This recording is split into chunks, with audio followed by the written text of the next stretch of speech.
सबसे पहले आप सभी श्रोताओं को मेरा प्रणाम। जय सिया राम। तो अब आते हैं सीधा, बिना किसी बातों में आपको उलझा के आपका समय बर्बाद करने से दूर हटके आपको सीधा जवाब देते हैं हम उस सवाल का। पति पत्नी के रिश्ते में प्यार जरूरी है या समझदारी जरूरी है? एक्चुअली देखिए, होता क्या है कि ये सिर्फ पति पत्नी के रिश्ते की ही बात नहीं है, ये हर रिश्ते की बात होती है। कि जैसे फॉर एग्जाम्पल आप एक सब्जी ले लीजिए। आप सब्जी जब बनाते हैं तो सब्जी में जो दो तत्व होते हैं, जैसे एक नमक होता है, एक हल्दी होता है। ठीक है, हल्दी को आप समझ लीजिए प्यार, नमक को समझ लीजिए आप समझदारी। क्या इन दोनों के बिना आपकी सब्जी बन सकती है? नहीं। तो इसमें से एक को चुनना, या तो समझदारी या तो आपने क्या कहा प्यार, तो दोनों को चुनना जरूरी है और दोनों की मात्रा आपको बैलेंस करनी पड़ेगी।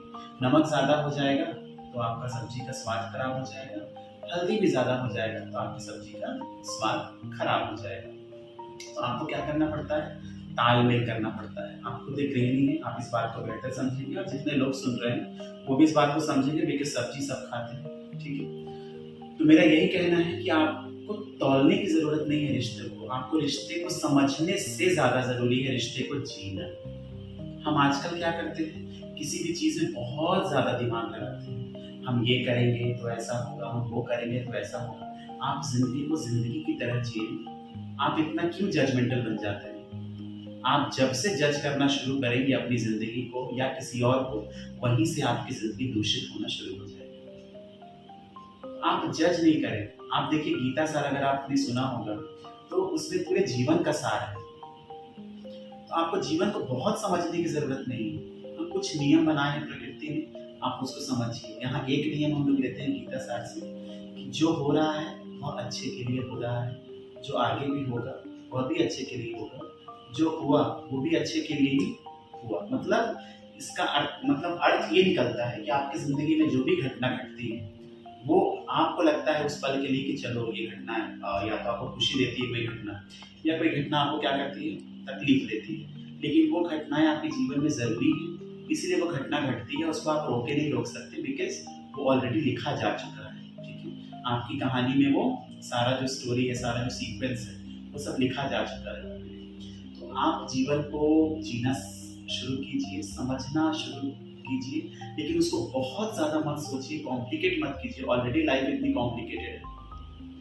मानते हैं आपकी जिंदगी में परेशानी है, मेरी जिंदगी में परेशानी है। ऐसा कोई भी इंसान नहीं है, ऐसा कोई भी जीव नहीं है इस दुनिया में जो परेशान नहीं है। और आप उस चीज को, परेशानी को और कैसे बढ़ाते हैं? आप ये सोचेंगे कि उसने ऐसा क्यों कह दिया, इसने ऐसा क्यों कह दिया। पति पत्नी की बात ही आप ले लीजिए, क्योंकि आज वही मुद्दा है हमारे पास। तो पति पत्नी का जीवन भगवान ने क्यों बनाया? क्यों बनाया? प्रकृति को बैलेंस करने के लिए, है ना? और अगर आप ही में मतभेद होगा, पति पत्नी में ही मतभेद होगा, तो क्या होगा? जो प्रकृति है वो हिल जाएगी, है ना? प्रदूषण होगा, सब कुछ खराब होने लगेगा धीरे धीरे। तो बात न करना, गुस्सा हो जाना, चलिए हम मानते हैं कि बहुत इतना परफेक्ट नहीं होता कोई भी, और जरूरत भी नहीं परफेक्ट होने की। लेकिन अगर दो किरदार हैं, अगर एक बहुत ज्यादा बोल रहा है तो एक सुनने की क्षमता रखें, समझने की क्षमता रखें। आपके जीवन में अगर आपने धैर्य पा लिया तो ऐसा कोई भी रिश्ता नहीं है दुनिया में जो आपसे छूट जाएगा। आप सारे रिश्ते को निभा लोगे, आप सारे रिश्तों के साथ खुश रहोगे, दिल से, जबरदस्ती नहीं। और अगर कुछ आप पूछना चाहें इसी विषय में? जी नहीं सर, जो भी आपने कहा बहुत सही कहा। तो बस मेरा यही कहना है आखिरी में सब लोगों से कि ये सिर्फ पति पत्नी के रिश्ते की बात नहीं, जैसा मैंने ऑलरेडी कहा था अपने पहले स्टेटमेंट में, ये सारे रिश्तों की बात है। आप रिश्ते को जीना शुरू कीजिए, समझिए नहीं। आपको समझने की जरूरत नहीं। देखिए, आपको जो चीज बुरी लगती है वो सामने वाले को भी बुरी लगेगी। जब भी आप कुछ बोले, आप कुछ ऐसी कोई हरकत करें, तो उसको पहले जांच परख ले कि नहीं उससे किसी को बुरा लगेगा। क्योंकि देखिए, आप एक गृहिणी हैं, आप अपना घर छोड़ के आई हैं, आपका सरनेम बदला हो सकता है सेम सरनेम हो। कई लोगों का सरनेम बदल जाता है, तो सिर्फ सरनेम नहीं बदलता, आपकी पूरी आइडेंटिटी बदल जाती है। लेकिन वो हमारे समाज का नियम है। आजकल लोग क्या करते हैं, अपना सरनेम भी लगाते हैं, हस्बैंड का सरनेम भी जोड़ते हैं। उसमें भी कोई दो राय नहीं है कि आपकी अपनी पहचान भी होनी चाहिए। लेकिन इस चीज को दिल से एक्सेप्ट करें आपके ससुराल वाले, और अब ससुराल वाले आपके माता पिता हैं, वहाँ माता पिता हैं, ननद हुई तो आपकी बहन हुई, देवर हुआ तो आपका भाई हुआ। तो आप बिल्कुल उनसे वैसा प्यार करें जैसा आप अपने भाई से करते हैं। दिखावे के लिए नहीं करें आप कुछ भी। जब दिखावा आ जाता है ना तो वास्तविकता खत्म हो जाती है और आप दिखावे के साथ पूरी जिंदगी नहीं जी सकते। वो जिंदगी आप जीते नहीं है, जिंदगी ढोते हैं। और आप जिंदगी ढोएंगे, अगर अपनी जिंदगी को आप ढोने लगे तो आप थकेंगे और जीने लगेंगे तो रोज आपके जीवन में एक नई ऊर्जा आएगी। इसी बात के साथ आप सारे रिश्तों के साथ मिलजुल के रहिए, ज्यादा सोचने की जरूरत नहीं है। प्यार बिखेरिए, खुद के अंदर प्यार रखिए, क्योंकि आप खुद से प्यार नहीं करेंगे तो आप उस प्यार को दूसरे को दे भी नहीं सकते। आप जैसे रहेंगे, अगर वृक्ष दूषित है, अगर वृक्ष में कीड़े लगे तो उसके फल कैसे होंगे? बेकार। बेकार होंगे ना। तो पहले हमें वृक्ष को स्वस्थ रखना होगा। तो आप वृक्ष हैं और आप जो रिश्ता निभाते हैं सबके साथ, वो फल आप देते हैं सब।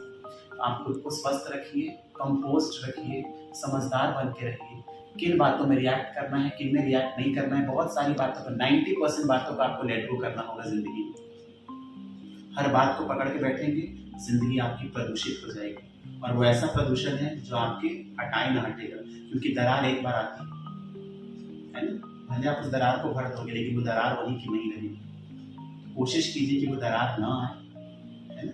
और अपने आप को आप स्वस्थ रखिए, मानसिकता को, अपने शरीर को, ताकि आप जिससे भी मिले, जिसके साथ भी जीवन बिताएं, जिसके साथ भी रिश्ता निभाएं, जिससे भी अपने विचार साझा करें, वो सारे क्या रहे, स्वस्थ रहे।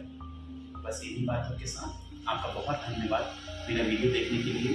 और हमेशा की तरह मैं जो कहता हूँ, मुझे लाइक करने की ज़रूरत नहीं है, सब्सक्राइब करने की ज़रूरत नहीं है, मेरे वीडियो को शेयर करने की ज़रूरत नहीं है। मैंने जो कहा अपनी ज़िंदगी में आप उतार लीजिए। अगर आपसे 4 लोग अपनी ज़िंदगी में कुछ अच्छा बदलाव ला सकें, बस मेरा काम सफल है। धन्यवाद।